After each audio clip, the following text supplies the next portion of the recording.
Друзья, стало очевидцем на наших дорогах. Это в районе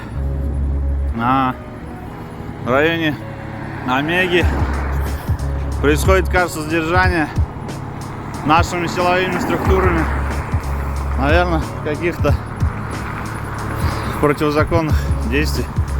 Попробуем заснять. Да, люди применяют силу по отношению к другим людям. Люди в форме, как мы видим, применяют силу. Задержание происходит в какой-то физической форме.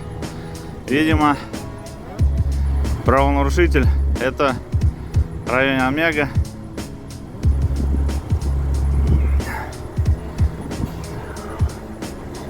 Район Омега, где дорожно-селекционный.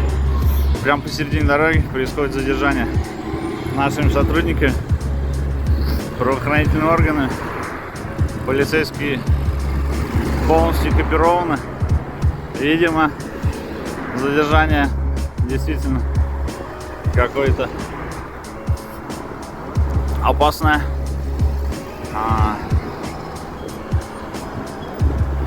Так что, господа, соблюдайте закон Республики Казахстан, будьте осторожны.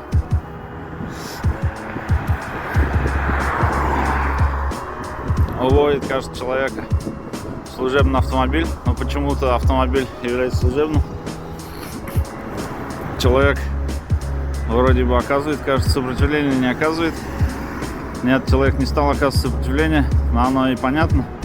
Очень плачевно оказывается сопротивление нашим правоохранительным органам. Так что так, друзья, его автомобиль вот он. Будьте осторожны, соблюдайте закон Республики Казахстан. Я надеюсь, с вами такого не случится. Берегите себя.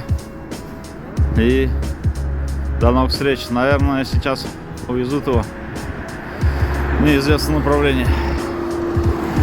Все, друзья, счастливо, до свидания. Пойду-ка я, пока меня тоже за съемку правоохранительного органа аккуратнее не забрали. Всем счастливо, берегите себя, друзья.